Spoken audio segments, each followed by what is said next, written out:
স্মরণ করে দিতে চাই 16 বছরের হাসিনার ফ্যাসিবাদ তৈরি হয়েছিল কারণ বাংলাদেশের মানুষের ভোটাধিকার ছিল। বাংলাদেশের মানুষ তার সাংবিধানিক যে অধিকার জনপ্রতিনিধি নির্বাচন করার ভোটের মাধ্যমে এটা পায় নাই।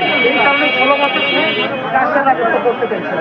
যেহেতু আমরা হাসিনা ফ্যাসিবাদ থেকে মুক্ত হয়ে একটা নির্বাচনে পাতে যাচ্ছি, এখন অনেক নতুন নতুন দল হয়েছে, তারা নির্বাচনকে বানচাল করার একটা চেষ্টা করছে এই সেন্সে যে যদি এখন নির্বাচন হয় তাহলে হয়তো জাতীয়তাবাদী শক্তি বাংলাদেশ জাতীয়তাবাদী দল বিএনপি এবং তার সমমনা দলগুলো একচেটিয়াভাবে জয়লাভ করে সংসদ সরকার গঠন করবে। যেহেতু তারা নির্বাচনে জয়ের কোনো আপনার আশা পাচ্ছে না, জামানত হারানোর সংখ্যা রয়েছে, এজন্য তারা নির্বাচনকে বানচালের চেষ্টা করছে।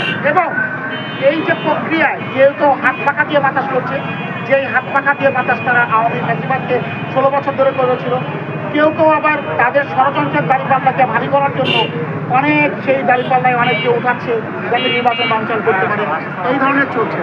আমার মনে হয় আমি একটা ছোট কথা একটা সাজেশন সবার উদ্দেশ্যে দিতে চাই, যারা নির্বাচনকে বানচাল করতে চায় তারা হলো দ্বিতীয় হাসিনা। হ্যাঁ, হাসিনার প্রেতাত্মা তাদের উপর ভর করেছে, তারা হাসিনা মডেলকে ফলো করছে যে আগে সংস্কার পরে নির্বাচন, আগে বিচার পরে নির্বাচন। কিন্তু আমরা সেটা বলছি না, আমরা বলছি নির্বাচন, বিচার এবং সংস্কার একসাথে চলবে, কারণ এগুলো চলমান প্রক্রিয়া। জনগণের সরকার প্রতিষ্ঠার মাধ্যমে দেশে যেমন শান্তি আসবে, একইভাবে নির্বাচিত সংসদের মাধ্যমে সকল সংস্কার এবং হাসিনার বিচার নিশ্চিত হবে। এটাই আমাদের প্রত্যাশা। আপনার দল থেকে আমরা